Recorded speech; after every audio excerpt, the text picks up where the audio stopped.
ኮሌጁ በአሁኑ ሰዓት በዲፕሎማ መርሃ ግብር ተማሪዎችን እያስመረቀ ሲሆን በመጪው የትምህርት ዘመን ሁኔታዎች ከፈቀዱና ከተመቻቹ የዲግሪ መርሃ ግብር ለመጀመር የሥርዓተ ትምህርት ቀረጻ ተከናውኖ ለብፁዕ ወቅዱስ ፓትርያርክና ለኮሌጁ ቦርድ ቀርቦ ውሳኔ እየተጠበቀ ሲሆን ፈቃዱ ከተገኘ ቀደም ሲል ዲፕሎማቸውን ያገኙና በስራ ላይ ሆነው ተገቢውን የሥራ አፈጻጸም ያሳዩ ደቀ መዛሙርትን ተቀብሎ ለማሰልጠን አቅዷል። ሁለተኛ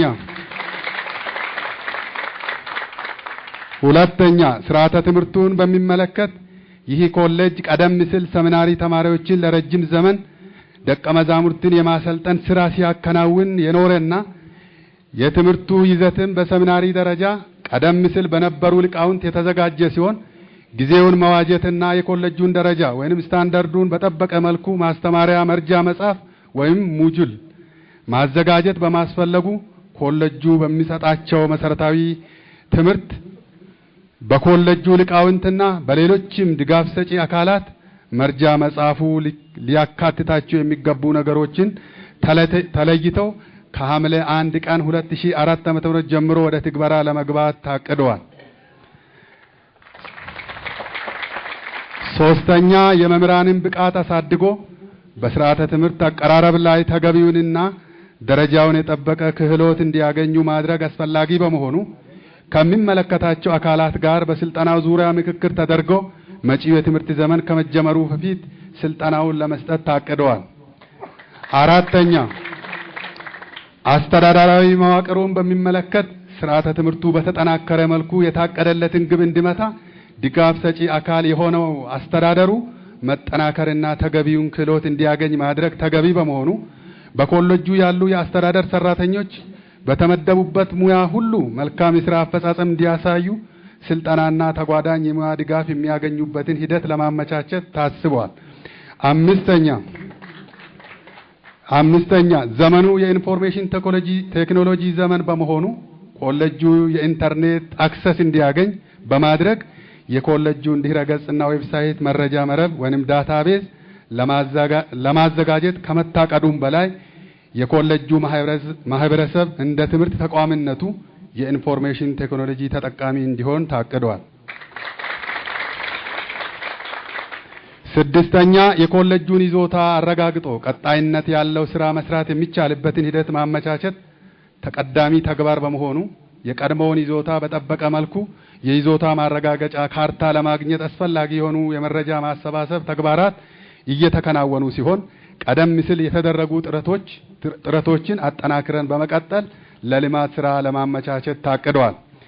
ሰባተኛ በኮሌጁ ስር የሚገኙትን የአጸደ ህጻናትና የአንደኛ ደረጃ ትምህርት ቤት አሁን ያላቸውን የቅበላ አቅም ከፍ ለማድረግና ተጨማሪ መማሪያ ህንጻዎችን እርዳታ ሰጪ ድርጅቶች ጋር በመነጋገር ለመስራት በመካከለኛ ጊዜ ውስጥ የተያዘ እቅድ ነው። ስምንተኛ ኮሌጁ የምረቃ በዓልና መሰል ዝግጅቶቻችን የሚያከናውንበትን ደረጃውን የጠበቀ አዳራሽ የሌለው በመሆኑ አቅም በፈቀደ መጠን ደረጃውን የጠበቀ አዳራሽ ለመስራት ከእቅዶች አንዱ ነው። ውድ ተመራቂዎች ቤተክርስቲያናችን የምትሰጠው አገልግሎት የሰው ልጅ ሰርቶ እንዲኖርና እግዚአብሔርን እያመሰገነ በምቾት መኖር እንዲችል ሰነፍ የእግዚአብሔርን መንግስት አይወርስም የሚለውን አምላካዊ ቃል መሰረት በማድረግ የምታስተምር ሲሆን ከተሰማራችሁበት የወንጌል አገልግሎት በተጓዳኝ ሀገረ እግዚአብሔር የሆነችው ሀገራችን ኢትዮጵያ ዜጎቿ የተሻለ ኑሮ እንዲኖሩ በህዳሴ ግድብ ላይ የተጀመረው ርብርብ በከፍተኛ ጥረት በማገዝና የማንነት መገለጫችን የሆነውና በብፁዕ ወቅዱስ አባታችን ዶክተር አቡነ ጳውሎስ ቀዳማዊ ፓትርያርክ ርዕሰ ሊቃነ ጳጳሳት ዘኢትዮጵያ ሊቀ ጳጳስ ዘአክሱም ወዕጨጌ ዘመንበረ ተክለ ሃይማኖት የዓለም አብያተ ክርስቲያናት ምክር ቤት ፕሬዝዳንት የዓለም ሃይማኖቶች ለሰላም የክብር ፕሬዝዳንት አመራር ሰጪነት እየተሰራ ያለው የአክሱም ሙዚየም ግንባታ በበለጠ ሁኔታ እንዲቀጥል የማስተማሪያ ርዕሳችሁ እንድታደርጉት እያሳሰብኩ እንኳን ለዚህ ምረቃ በዓል አደረሳችሁ በማለት ንግግሬን አበቃለሁ። የቅዱስነቶ ቡራኬ ይድረሰን። በቤተ ክርስቲያን ውስጥ ያሉ የቤተ ክርስቲያን መልእክተኞች መልእክታቸውና ግዴታቸው ከሁሉ የላቀ ውጤቱ መልካም የሆነ ውጤቱን ለማስገኘት ግን መንገዱ ቀላል እንዳልሆነ ነው የሰማነው። ከጥንት ጀምሮ በቤተ ክርስቲያን የነበረው መልእክት ከቅዱሳን አባቶች ሊቃውንት እየተማርን እንደመጣን በእውነቱ እኛ ራሳችን አስቀድመን የማይናወጥ እምነት እንዲኖረን በእግዚአብሔር ከዛ በኋላ ይህንን ላላወቁ እንድናስተዋውቅ ይህን በምናደርግበት ጊዜ ዓለም በሚጠቀምባቸው አካሄዶችና ቋንቋዎች ሳይሆኑ እምነትን፣ ፍቅርን፣ ሰላምን፣ ትህትናን፣ አክብሮትን በተመላ መንገድ ትዕግስትን በተጎናጸፈ አካሄድ ይቅርታን ማሳረጊያ አድርጎ ይዞ ስራውን ማከናወን እንደሆነ ተነግሯል። ይሄ አካሄዱ በዓለማችን ላይ ቀላል ነው ብሎ ለመናገር አይቻልም። ምክንያቱም ሳያስቡት ዓለም ብድግ ብሎ ይሳደባል፣ ብድግ ብሎ ያስቀይማል። ፍጡሮችንና እንዲሁ የሆነውን ያልሆነውን በማምጣት በመፍጠር በመዋሸት እንዲሁ ለማስቀየም ብቻ ብዙ ጥረት የሚያደርግ አለ። ያንን ሁሉ ችሎ ማሳለፍ አለ። ቀላል ነው የሚል ሰው ካለ ምናልባት ሐቁን ተናገረ ለማለት አንችልም። እጅግ በጣም ከባድ ነው። እኛ ግን የታዘዝነው ሌላ ነገር አይደለም። እኔ ባነጋገር ካላጎደልኩት በስተቀር ከዚያ በላይ በተሟላ መንገዱ ነው እንጂ ያነሰ አይደለም። ስለዚህ ይህንን ነገር በእውነቱ መጀመሪያ እውነቱ ከራስ ጋራ ተመራምሩ። የገቡበትን ጥሪ ምንነቱን ማወቅ ያስፈልጋል። ከገቡ በኋላ ደግሞ መንገዱን ሁሉ ከተማሩት አባቶች፣ እናቶች፣ ሊቃውንቶቻችን ከእናት ከአባት ጀምሮ ነው ትምህርት የምንጀምረው። ጽሞና በተሞላበት መንገድ ማዳመጥ ያስፈልጋል።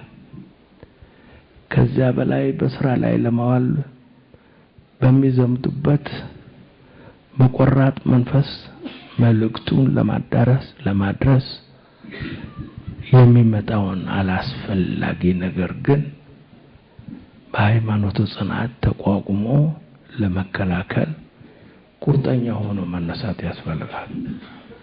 እንዲህ ሲሉ ሰማ፣ እንዲህ ተናገረ፣ እንዲህ ጻፈ በሚል መንፈስ ነፋስ እንደሚወዘውዘው ዛፍ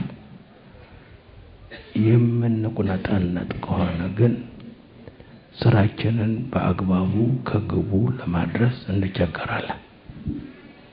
ወዳጆች የነበሩ ጠላቶች የሚሆኑበት ሳይታሰብ ወዳጆቼ ናቸው ተብሎ ሳይገመቱ በእግዚአብሔር ለጋሽነት ወዳጆች ሆነው በችግሩ ጊዜ አብረው የሚቋቋሙ ሰዎች እግዚአብሔር ያመጣል እና እኔና እናንተ ያለንበት የተጠራንበት እንደ ቀላል ነገር አድርገን እንደ ማህበራዊ ኑሮ የምንለው መቼም ውስጡ ሁሉም ያውቀዋልና መዘርዘር ያስፈልጋል። ከመላ ጎደል የሚሳቅበት ጊዜ አለ፣ የሚለቀስበት ጊዜ አለ፣ የሚኮረፍበት የሚታዘንበት ጊዜ አለ፣ የሚደሰትበት ጊዜ አለ። ያንን ግን እዚያው እርስ በርሱ እንደው ትክክለኛ ፍትሃዊ ነው ብሎ በገመተው መንገድ እያቻቻለው የሚሄድ ነገር አለ። ስለዚህ በሃይማኖታችን በኩል ምንም ቢከብድ ምንም አስቸጋሪ ቢሆን እየተቀበሉ አምነው ተቀብለው ከሚፈለግበት ለማድረስ ያቅምን ያህል መጣር ማለት ነውና ልጆቻችን አባቶቻችሁ ብፁዓን አባቶች ወራን ሊቃውንተ ቤተ ክርስቲያን ስዩማን እግዚአብሔር ካህናት ሲጓዙበት ወደ ነበረው ብዙ ፈተና ወዳለበት መንደር ከተማ እንኳን ደህና መጣችሁ።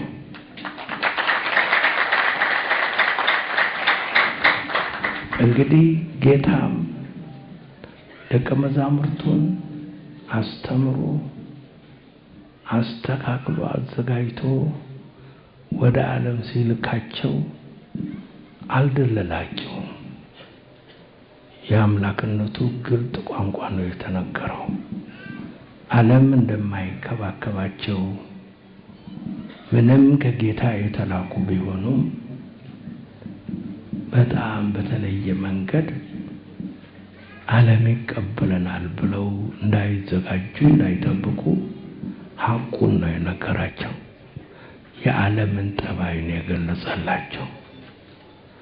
ዓለም ሰላም መስሎን አሁን ተሸላልመን እንደቀረብነው አሁን በቅርብ ለቅርብ ሆነን አንዱ ሐሳቡን ሲገልጽ ሌላውን በፈገግታ እንደሚቀበለው ደግሞ አስመስሎ መናገርም የሌለበት ስለሆነ ሐቁንና ትምህርቱን በሚሰጡበት ሌላ አካሄድ መልስ የሚሰጥበት ዓለም እንደሆነ እንድናስተውል ብቻ ነው የሚያስፈልገን።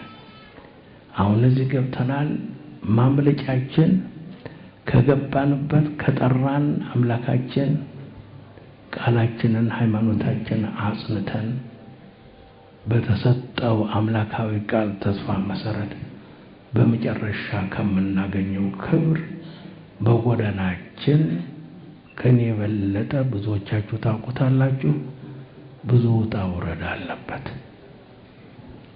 ስለዚህ እንደው ሐቁን ማታውቁት ባይሆንም እንዲሁ ለማሳሰብ ያህል ነው።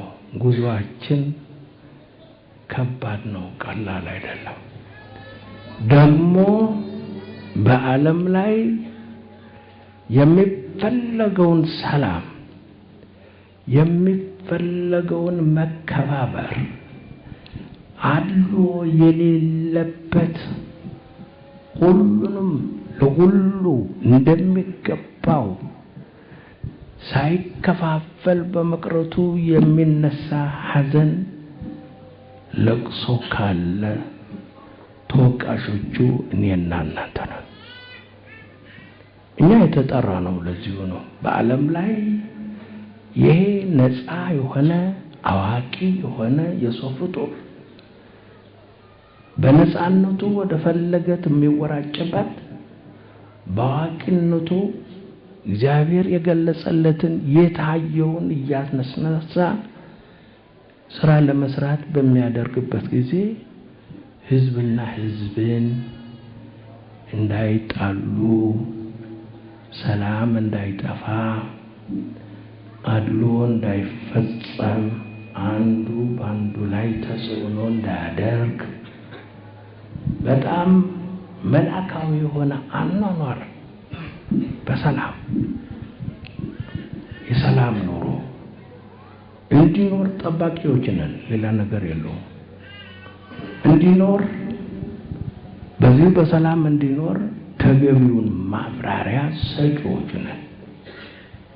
ተገቢውን ማብራሪያ ለዚሁም ነው ቤተክርስቲያን አቅም ቢኖራትም ባይኖራትም ከጥንት ጀምሮ የእግዚአብሔር መልእክተኛ ሆና ከተነሳችበት ጊዜ ጀምሮ እንደምንም የአምላክን ፈቃድ አጥንታ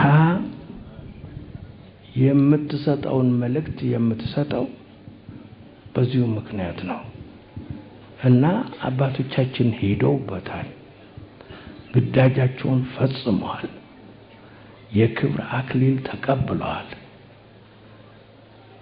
ዓለምን ደህና ከመከራ አድነዋል፣ ሰውረዋል።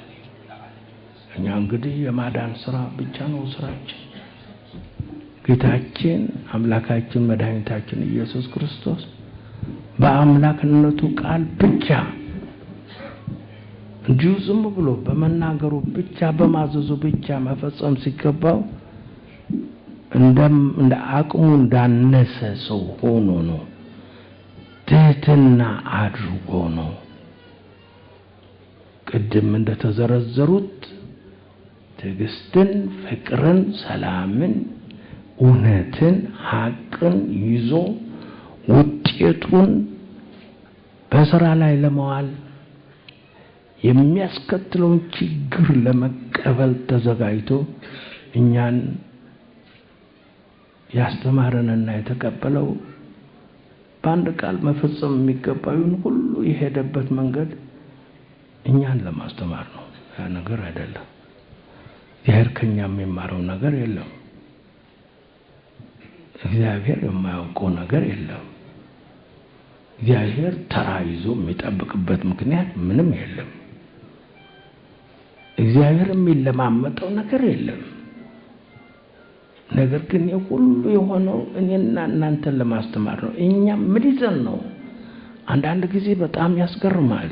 የሰው አቅም ውሱን ሲሆን፣ ዕውቀቱ የተመጠነ የተወሰነ ሲሆን፣ ከአቅሙ በላይ ሲኮራ ሲንጠራራ እንዲሁ ትዝህርት ሲጠቀም ሲታይ በጣም እኮ ያስገርማል። ታዲያ ያን ሁሉ ለመቋቋም ነው እኛ እዚህ የተጠራ ነው። አሁን ተጠርተናል፣ ተሸላልመናል፣ የክብር ልብስ ለብሰናል። በአንደኛ ማዕረግ፣ በሁለተኛ፣ በሶስተኛ እጅግ በከፍተኛ ማዕረግ ተብለን እልል እየተባለ ነው። እልልታው ገና ነው። በዘመናችን ፍጻሜ ሊሆን ይችላል። ገና ከችግረኛው ህዝብ አልደረስንም። ገና ከተወሳሰበው ዓለም ገብተን አልዋኘንም። እስከ አሁን ድረስ መሆን የሚገባውን ነው ስናጠና የነበርነው። እንዲህ ብታደርጉ እንዲህ ትከበራላችሁ የሚለው ነው። ይሄ የሚያስጎመጅ የሚያስደስት የሚያስደነግጥ ቋንቋ አይደለም። ገብቶ ነው ሁሉንም የሚታወቀው።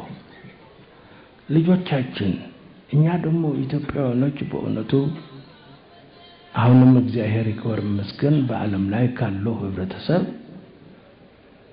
የኛ የራሳችን ልዩ የሆነ ከእግዚአብሔር ጋር ያልተለየ ምክንያቱም ከመጀመሪያው ጀምሮ ኢትዮጵያውያኖች ከአምላካቸው የተለዩበት ጊዜ የለም። ሌሎቹ ተነግሯቸው ተምረው ተደጋግመው ምልክት አይተው በእኛ በታሪካችን ውስጥ በየትኛው ታሪክ ማን በጻፈው? በጸሐፊው በመንፈስ ቅዱስ የተቃኘውን ቋንቋ የተነገረው በኢትዮጵያውያኖች ከጥንት ጀምሮ ነው። ከአምላካቸው ጋራ ነው። ኢትዮጵያውያን ለሕፃናት ልጆች እጃቸውን ወደ እግዚአብሔር ዘርግተው አባባ ማማ እንደሚሉ ልጆቹ ወደ እግዚአብሔር አምላካቸው ገና ሕግጋት ሳይጻፉ ጀምሮ የተነገረላቸው ናቸው። የነሱ የልጅ ልጅ ነው። አሁን ዛሬ ሌሎቹ ተአምራት ሰሪ መስለው ከፊታችን ኮምፒውተር፣ ኢሜል፣ ዌብሳይት፣ ሞባይል ስለተያዘ ሌላ ዓለም ያለን እንዳይመስላችሁ። ያለውን ዝም ብሎ በተደጋጋሚ ጆሮም የሚያደነቁር ነው ውሎ አድሮ በነገራችን ላይ ያንን ጋዝም ብሎ እንዲሆነ ለማለት ነው። ስለዚህ ይሄ ጊዜው ሁናቴው እንዳያታልለን። ሌሎች ያደርጉታል እኛ እናድርገው ማለት አንችልም። ለምን? ሁላችን ሰዎች አይደለንም እንዴ? አዎ በተፈጥሮ ሁላችን ሰዎች ነን። በተፈጥሮ ሰዎች ከሆነ በኋላ ከተፈጠረው ህዝብ መካከል ሌሎችም ይኖራሉ እኛም ማናውቃቸው እግዚአብሔር የሚያውቃቸው። ወላጆቻችን ግን ሲሄዱበት የነበረው መንገድ ሩቅ ነው። ከቁም ነገር የተለየ አይደለም። እንዳልኳችሁ በቅድሚያ ያደረጉት መተዋወቅ ቢኖር ከእግዚአብሔር ጋር ነው። ከዚያ በኋላ ሕግጋቱን እየፈጸሙ ነው። ሕግ እግዚአብሔርን ለመጠበቅ እግዚአብሔር የሰጣቸውን ሀገር ለማክበር የነበሩት ቀደምት አባቶቻችን እናቶቻችን እንዲያውም ብዙ ሰዎች በጥላቻ መንገድ በአጥፊነት ጎዳና የሚናገሩባቸው ሰዎች ውስጡን ስንመለከተው እውነት የእግዚአብሔር መልእክተኞች ፈሪሃ እግዚአብሔር የነበራቸው ለሀገራቸው ለወገኖቻቸው ምንም ሳያጠፉ ሕይወታቸውን የሰጡ በቁም መከራ የተቀበሉ አባቶችና እናቶች የነበሩበት ሀገር ነው እና የእግዚአብሔር ቅዱሳን ደግሞ እቺ ሀገራችን እግዚአብሔር የመረጣቸውን ቅዱሳን በየቦታው ያሉትን የዓለም እንደተባለው ክፋት አለው። ኢየሱስ ያልሆነውን ነገር አይወድም፣ ይቃወማል እና እየሸሹ የእግዚአብሔር ሰዎች ወዳሉበት የመጡት ብዙ ቅዱሳን ናቸው። ከውጭ ሀገር ወደዚህ ገብተው መጠጊያ ያገኙት። አንዳንዱ ሀገር ያጠፋና ይገድልና ሰው ያሰቃይና ሸሽቶ የሚሸፍትበት ሀገር ነው።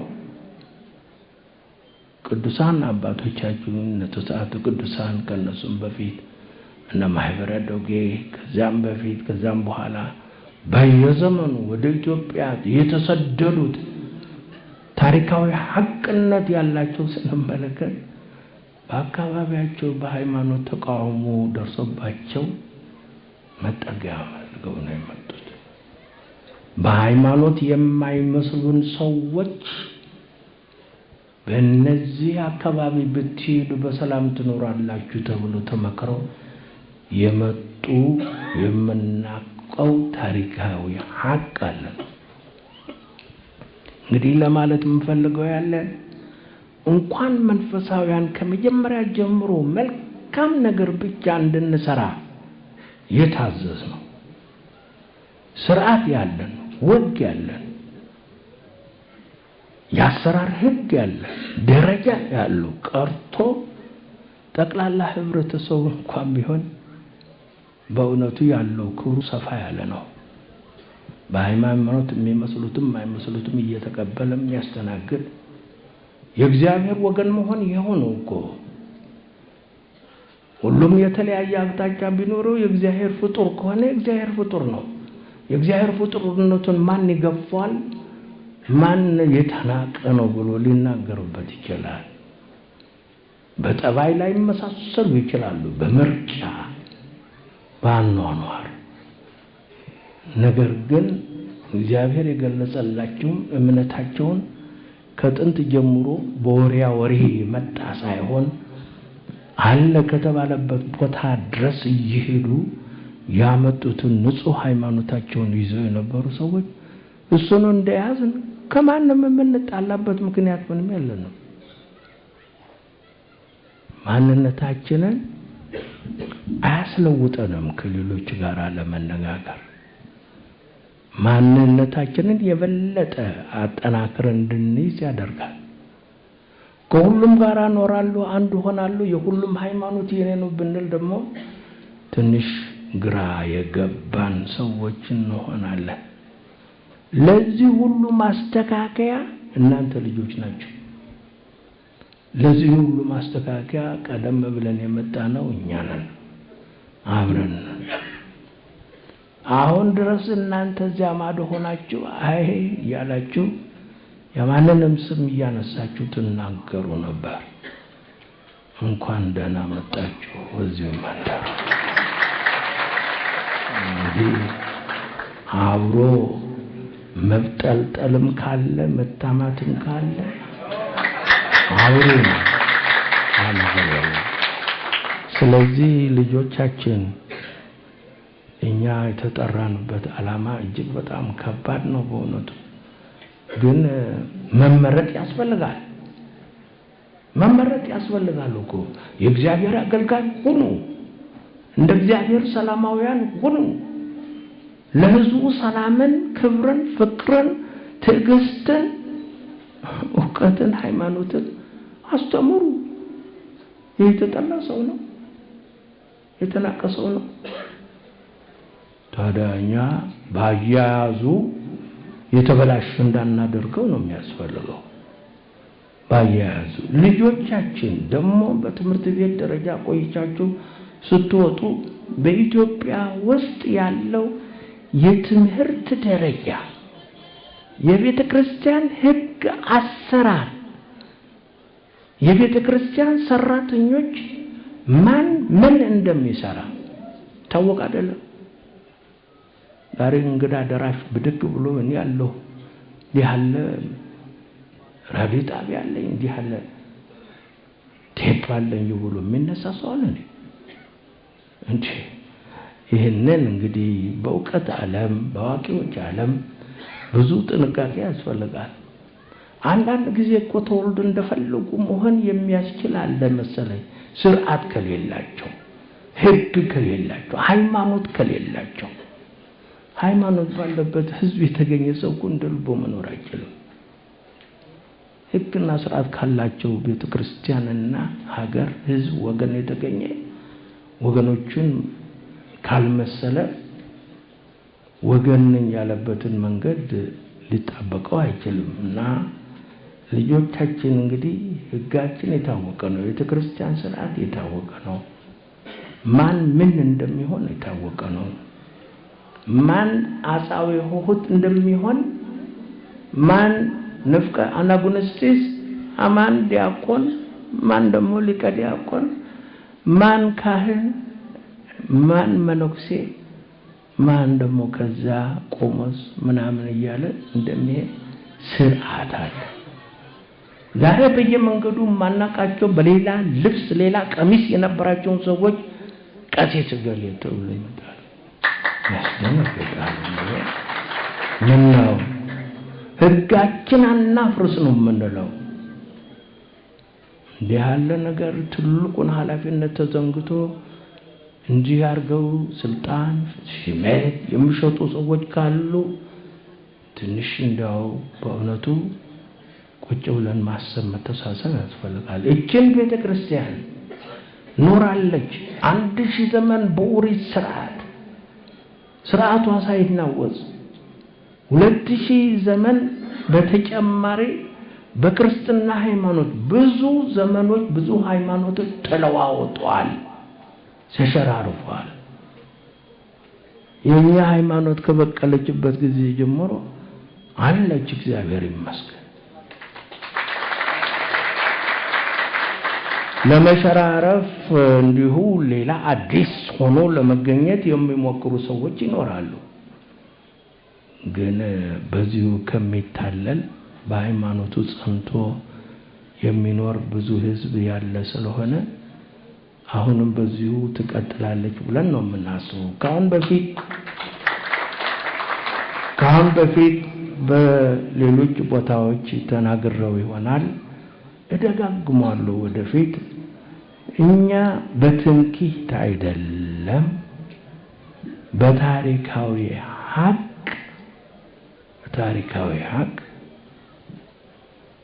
በዚህ ዓለም ላይ በጠላት እግር ያልተረገጠች ሀገር ይችላል።